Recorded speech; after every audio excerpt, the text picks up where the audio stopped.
welcome to the More Conversations podcast. Today we are going to be interviewing a very special guest, Mr. Rashaun Williams. He is a venture capitalist, an entrepreneur, a family office investor, and as well, most importantly, a Morehouse man.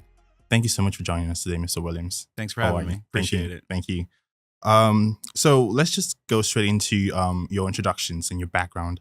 For our audience who don't know you, I know a lot of people already know you because you're also, I forgot to mention, he's also a associate professor here at Morehouse College.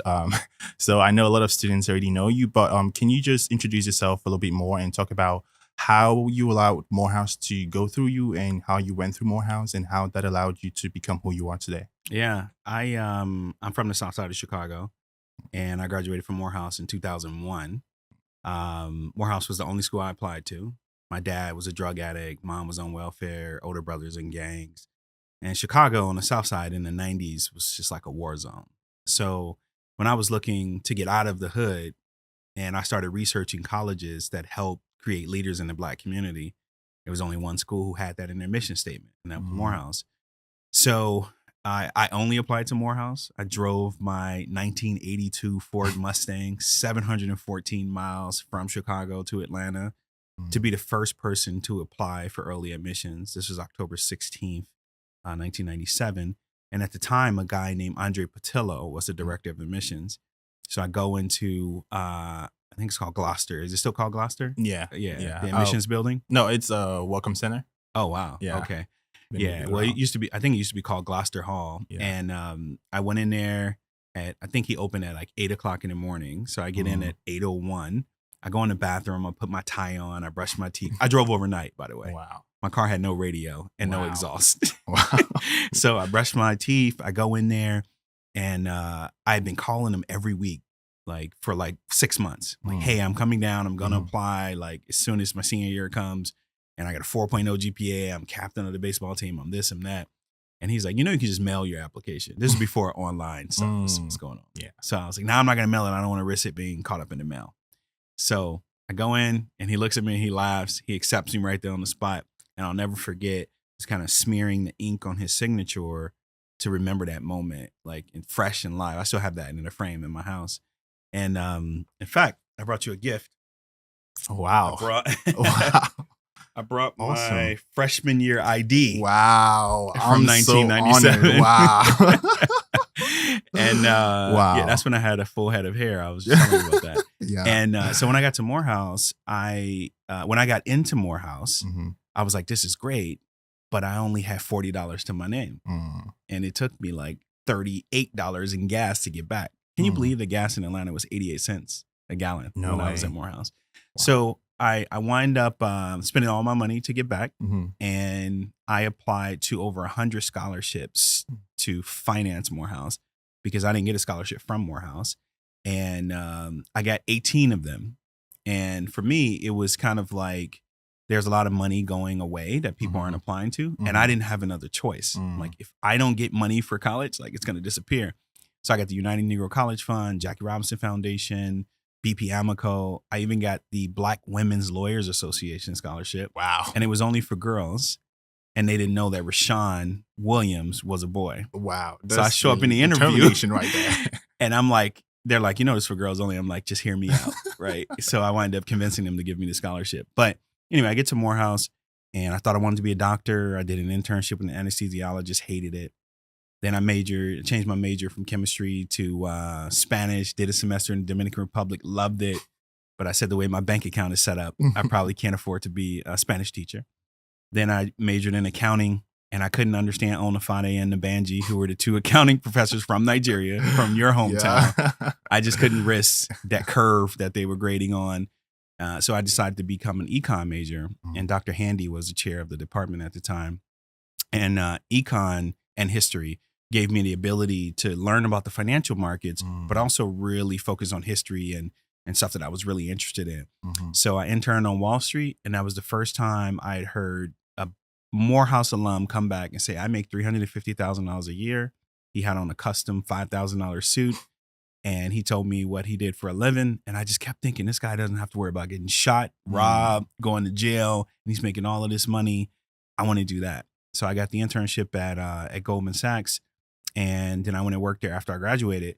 And I didn't know what I wanted to do when I came to Morehouse. I just knew I didn't want to be broke and get shot at anymore. Mm. And Morehouse really helped groom me. And to your point about going through Morehouse or letting Morehouse go through you and not just going through Morehouse, there are 2 classes that really helped me a lot. Actually, 3. The first one was leadership and professional development. Do they still do that? Yeah, they do. Okay. Yeah. So that's where I actually learned how to tie a tie, learned how to pause between my first and last name. My name is Rashaun Williams. Learned how to interview. Learned that you can't wear purple suits and gaiters to interviews. Wow. From Chicago, we kind of dress like pimps. So I learned all this stuff. And Ben McLaurin was a teacher at that time. Have you heard him? No, I haven't. He's a legend, man. Wow. Ben McLaurin. The old school dudes would. Anytime you see an old school Morehouse dude, ask him about Ben McLaurin. Ben McLaurin. So that class was influential. Then this lady named Dr. Maureen Dingus taught professional communication. Mm-hmm. And coming from the hood, we just spoke Ebonics. Chicago is as black as Nigeria on the South Side. I never saw a white person until I was 16 years old. So we speak Southside Chicago English. I had to learn how to speak proper English in college in professional communication. And she made me stand up and speak slow and like be able to communicate in corporate America. And that was a life-changing thing for me. And then I'll never forget history class freshman year. I don't know if they still do this. Obviously, you don't need this. But the first assignment in history class freshman year was for us to figure out what tribe in West Africa we were from. And our professor was a guy that this was before you can do the DNA test. Mm-hmm. He would go back and pull up, the census reports and the slave ship manifest. And like we had to go all the way back. And I found out that I was from the Akan speaking people, specifically Ashanti, and they are mostly living currently in South Ghana. And 20 years later, I took a DNA test and they confirmed 99% that I was Ashanti Akan. Wow. And I learned it freshman year. So that was the first time I felt connected to my past and to my people. Because in Chicago, in public schools, you just learn you came over here as a slave. You're nothing. You should be happy to be here. Everyone else is better than you, right? Got to Morehouse. They really built up my self-esteem and connected me to my past and then cleaned me up, put a tie on me, taught me how to speak, and then handed me an internship on Wall Street where I started making 6 figures at 21 years old. Wow. So, and I would say even now, I'm 43, and my friends from Morehouse are all successful, married to Black women, millionaires, live in $1 million homes, respectable men. And it's just unbelievable because the friends that I grew up with from Chicago, 4 of my 5 best friends are dead. Wow. 4 out of 5 dead. Wow. And 100% of my friends from Morehouse are successful. So anyway, those are the stories you'll hear a lot from Morehouse guys. But that's how I allowed Morehouse to go through me. And I said yes to everything that Morehouse had to offer. A lot of people don't want to go to freshman orientation or Crown Forum or LPD and all these things. Say yes to it and just become a part of the Morehouse culture and let it run through you. Yeah. That's so amazing. That's so inspiring, And I tell a lot of freshmen and sophomores this as well. Like, you don't have to try to follow the trends of things. Morehouse helps you be individual and make you understand your path. And you also have to figure out what you want to do for yourself and, harness your passion. And that's something I think, I believe you have done, over the years. So in terms of like challenges, of course, like Morehouse men, we're prone to challenges.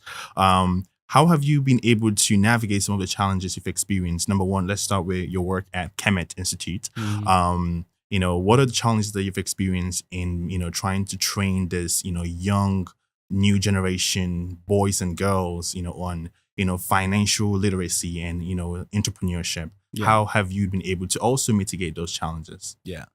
So I think you and I spoke about this before, but I have two main things that help me overcome challenges in my life.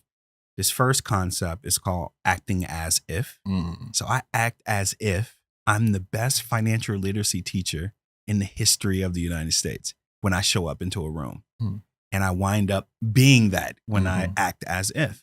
And for me, that's how I've been able to propel on Wall Street and in venture capital. I show up, Morehouse teaches you that pride too, but I show up and I act like I'm supposed to be there. And I act like I'm the best at that thing. Just like basketball players, they believe they're the best. They'll miss 20 shots in a row and that 21st shot wins the game, right? So acting as if has helped me a lot. But the other thing is this concept called who's driving the car. Did you and I ever talk about that? Who's driving the car? No, I don't think we talked about it. So when I was your age, Mm-hmm. I made every mistake in the book. I mean, I brought all of the trauma and drama and hoodness from the South Side of Chicago to Morehouse campus. God bless them for dealing with me. But every major decision I made it based on how I felt first. Mm. The most volatile part of me was driving my decision-making process. Then I would say, well, what do I think about this, Mm-hmm. right? After I decided how I felt. Then I would say, all right, am I physically comfortable? Like, does this fulfill my physical desires? Mm. And then last but not least, when I get myself in trouble and I'm at my wit's end and I'm sad, crying and getting ready to go to jail over something, I would pray my way out of it. Mm. Then and only then would I include my spirituality in it. Mm. By the time I was 33, I just got tired of going in these circles and dead ends and one-way streets and repeating the same mistakes over and over. So I reversed the order of how I made decisions. Mm. And I would ask myself every time, who's driving the car? So instead of my emotions driving, I would have my spirituality driving. Mm. Getting from point A to point B became much easier with my spirit or the universe or whatever you want to call your divine alignment, right? Mm. And I always want to be in sync with the universe. I don't want to fight against it, right? Mhm. Whatever's mine is going to come my way. I want to absorb it and be ready for it. But shotgun in the car is my mind. What do I think about this? Am I making the right decision there? I want to have that opt-in and understand where I'm going, not just blindly sync to the universe, right? Mm. In the backseat, still in the car, but not driving, my physical desires. Yeah. I need to be comfortable. I need to enjoy this physically and all of those things. But when I was your age, I only pursued my emotions and physical desires. Mm. Then also in the car, strapped in the car seat, turned around with a little mirror, singing songs half the time, crying half the time were my emotions in the car seat, still in the car, but not driving. And once I started to figure that out and ask myself, I'm going down this road, but who's driving? Then my destinations became shorter and safer, and I got there much faster. Mm. And that's how I've been able to accomplish so much from 31 to 43 Wow. versus 21 to 32. Yeah. That's amazing. That's so inspiring. So, I know you, because we talked about this last time on Saturday, and you just said it right now, you know, how you're big, you're huge on spirituality. So let's segue into mental health, because mental health is something that, you know, a lot of us are advocating for. You know, it happens, you know, that a lot of Black kids don't really like to take care of their mental health. So how do you take care of your mental health aside, you know, being in alignment with the divine? So like, what are some practices that you do, or, you know, they'll call it rituals in some religions that you do that helps you stay at peace and calm and make the right decisions for your business and for yourself? Yeah, it's a lot. So let me tell you how I break down mental health. First of all, I treat mental health exactly like physical health.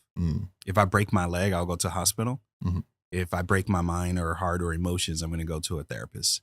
That's the first acknowledgement that I will treat my mental health the same way I treat my physical health. Right. I won't walk around with a bloodied knee and leg, limping and blood dripping all on the floor. And everyone's like, bro, you're not going to go to the doctor? I'm not going to inconvenience everyone around me with an injury, right? That's the first thing. The second thing is I invest $10,000 a year in my mental health. Wow. That's just a flat number. I got to spend it, whether that's on therapy, whether it's on meditation, retreat, a vacation, something that's going to pour into my mental health and recharge my battery, right? The next thing I do is I know that there's about 20 plus years of trauma, not to mention the trauma that I inherited from my mother and my grandmother, because trauma can be passed down through generations. A lot of people don't know that. So there's 20 plus years of trauma. And when I go to therapy about the trauma that I experienced, I'm very clear on what I'm trying to accomplish. I know it's there. I know it's not going anywhere. In the beginning, I was looking for ways to understand the trauma. Okay, I have PTSD, right? I have survivor's remorse, right? I have survivor's guilt, right? Whatever the situation is. Now I'm looking for coping mechanisms in order to continue to operate at full speed, even though these things happen. And then after you figure out how to cope, then you look for things, how to repair that trauma. And that's more cognitive behavioral therapy. So psychodynamic is understanding it. Cognitive behavioral You find a therapist and they'll help you go back to the point of the trauma, address it, then repair it so that it doesn't bother you in your subconscious anymore. So for me, meditation, lucid dreaming, therapy, even in my dreams, I'm really letting my subconscious drive, right? My conscious has been able to suppress all of this stuff. Yeah. You would think I had a perfect life my whole life, but in my subconscious is where all this stuff dwells. So sometimes I have to, in my dreams, address it because that's when the subconscious is driving. But I would say the next thing that I do next to investing $10,000 is finding the right partner. So my wife, she understands psychology. She understands therapy. She thinks it's important. She doesn't try to be my therapist. She gives me the space I need to deal with my issues when I have them instead of forcing me to talk about them. She'll reconnect me to a therapist if I don't have one at that moment, or she'll try to put things around me that she knows makes me happy. Like she'll put my daughter on my lap, for example. That's that's a no-brainer for me, right? If I'm having a hard time. Yeah. And then she encourages me to write out my dreams. I still have dreams that people are getting shot. We didn't talk about this, but my best friend got shot right in front of me when I was 12 years old on a basketball court, and I watched him die. Wow. And I watched my dad use crack for 15 years straight. So like, I still have dreams about those things. I mean, when you're 10, 11, 12 years old, those things impact you. Wow. So I have dreams about those things, and I'll talk to my wife about them, and she'll tell me, you should write them down and try to determine when these dreams are reoccurring. What's going on in your life that's causing you to dream so lucidly about it now? And, so we acknowledge it and we treat it just like our physical health. And I talk about it. I used to keep it a secret. I was embarrassed about it. Like whenever I meet someone, within the first 5 minutes, I'm telling them my dad was a crackhead. People are like, yeah, why are you always saying your dad was a crackhead? Because for 25 years, I denied it. I literally separated the first half of my life from the second half. When I was at Goldman Sachs and I was the only Black person and the only broke person and the only person that went to HBCU and that's from the South Side, I didn't want them to know any of that. I didn't want to be different. You're going to have the same experience when you go to Wall Street. You're going to want to be more like them and less like you, different, right? So I suppressed that side. I finally reconciled who I was versus who I am. And that's when I was able to really operate in the fullness and be mentally strong and competent kind of throughout the year. Awesome. Wow. That's a very touching story right there, and, I think this story has built you into who you are right now. And a lot of kids at Morehouse have similar stories, have, some stories that, when you hear them, you are so moved by them. So let's segue the conversation now into, these kids, right, in your 20s. Or let's put it this way, what advice would you give to young generation? Our audience are probably more, in their 20s or in their teens and in their early 30s. So what advice would you give to them right now that could prepare them for the future? Obviously, you're a big role model to a lot of kids in the collegiate community. So, what were the things that you're doing? You already mentioned some of the things that you were doing, but what would you advise, someone like myself going to Wall Street and a lot of my brothers going to Wall Street as well, or kids who are going to tech companies, trying to pursue their passion, to be true to themselves? What advice would you give us to prepare us for the future and to be who we're destined to be? Yeah, great question. A few things. The first advice I would give is before you make a major decision, of course, ask yourself who's driving the car, but also consult with 3 mentors who have done what it is that you're contemplating doing and get their advice first. The most successful people I've seen are those who walk in the council of mentors, right? Don't try to reinvent the wheel. Don't try to be a lone wolf. Just ask guys. Say, hey, look, I'm thinking about going to Goldman, Bank of America. I'm thinking about doing sales and trading versus investment banking. What would you do if you were me? Okay. And just get their advice. Still make your own decision, but now it's an informed decision. That's number 1. Number 2, if you're going to Wall Street, they'll never tell you this on Wall Street, but from being in the investment industry for 23 years, I can tell you exactly what your job is and how you'll get evaluated. You'll get evaluated on 3 things. I told you these things. Yeah, and you talked about I hope this. you remember these things. Absolutely, I took my notes. Yeah. Number 1, learn as much as you can as quickly as you can. Because when you start, your job is subjective, whether they like you or not, whether they think you're learning fast, whether they believe you're the man, right? My job is objective on Wall Street. I have to put numbers up. Mm-hmm. So if you're learning fast and faster than everyone else, you're gonna be like, wow, that kid is a genius. I want him to be on my team. He's going to help me make money and save me time, right? You have to show them that you're learning really, really fast and make that a mission and a goal and part of your job description. Number 2 is find ways to help them make money. A lot of times we're just sitting there. We don't understand how the managing director or vice president makes money, how the firm makes money. Find how they make money and insert yourself into that mechanism, right? In fact, if you're on vacation for 2 weeks and they're still making money, you haven't done your job. That whole place is shut down if you're not there. And it may start with you just getting coffees and like answering phones and stuff because you don't know how to do anything else. But eventually it's going to be you driving the ship with them and you being indispensable. And then last but not least, and you know this is where Morehouse men struggle because we're so ethnocentric and our culture is so strong. We got to get them to like you. That one person that doesn't like you on that desk is going to cause you to not get promoted or paid. So that person that doesn't like you, you got to focus on them even more. So your job is to get everybody on that desk to like you. And you do that by connecting with them and finding something that you have in common with them and helping them make money and by learning quickly. But if you ignore that aspect of it, I don't care how much money you're making them, you're the first one that's getting fired once they have to lay people off if they don't like you. So that's advice specifically for Wall Street. For tech folks and for entrepreneurs, it's all about myopic focus. It's about being singularly focused on one thing and becoming really, really good at that one thing, just like a professional athlete. The young generation, you guys have a big problem with that.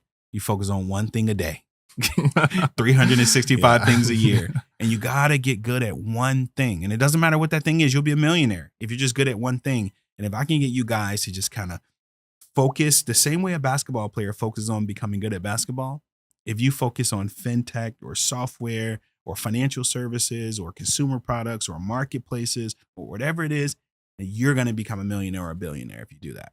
Awesome. So those are the 3 little tidbits of advice I would give. Absolutely. Well, you are full of a lot of information and a lot of knowledge that I think everybody should, definitely connect with him on. But, just for the sake of time, we have one last question to ask you. So what is your outlook on the future of entrepreneurship, especially like Black entrepreneurship?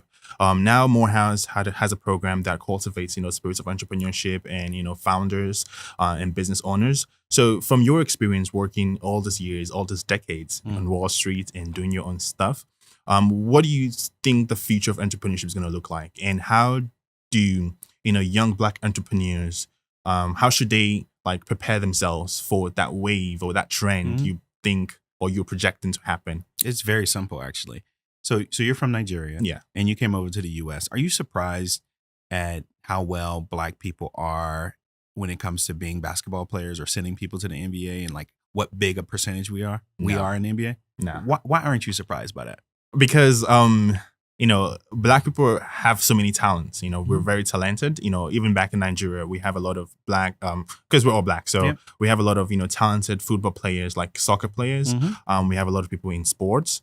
So I wasn't surprised when I got here and I saw a lot of African Americans who were very. Yeah, but how is that talent being nurtured in the Black community? We're in the same community that don't have money. We got high crime rates. We got high divorce rates. 80% of Black women never get married.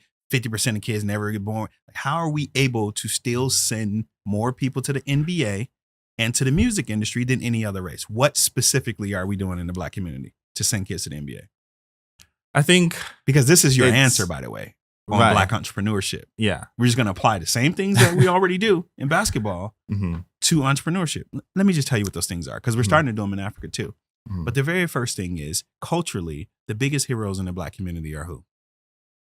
Athletes and entertainers. So at the highest level, we aspire to be like them. In the Jewish community, is that the case? Nope. In the Chinese community? Nope. It's not. They have they want to be doctors. They want to be lawyers. They want to be tech founders, right?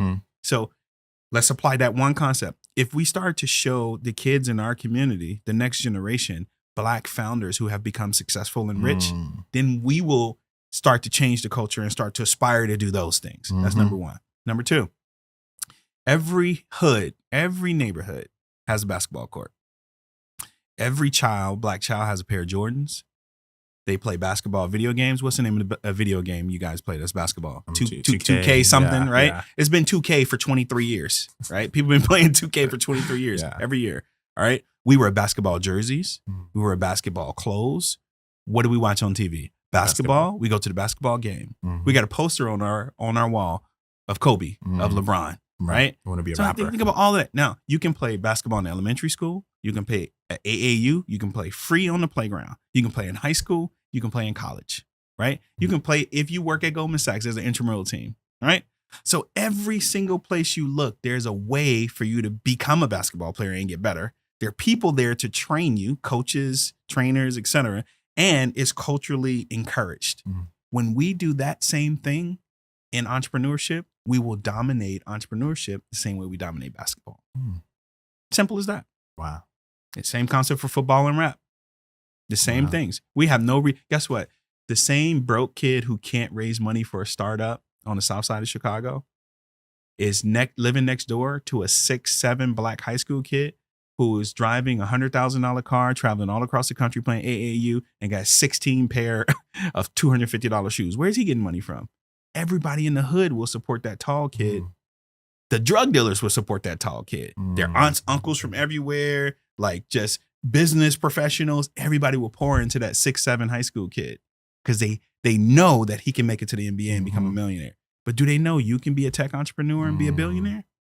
Not yet, but it's on the way. So that's what we need to do. Absolutely. That shows that the media has a lot to do in, showcasing, black talents in different areas rather than, sports or, entertainment. So yeah, absolutely. Thank you so much for that. That is the end of our conversation today. I know we're already past time. Thank you so much, Mr. Rashaun Williams, for coming to our podcast. We appreciate the conversation and we look forward to having you some other time. All right. Thank you for having me. Thank you. Appreciate you. Thank you.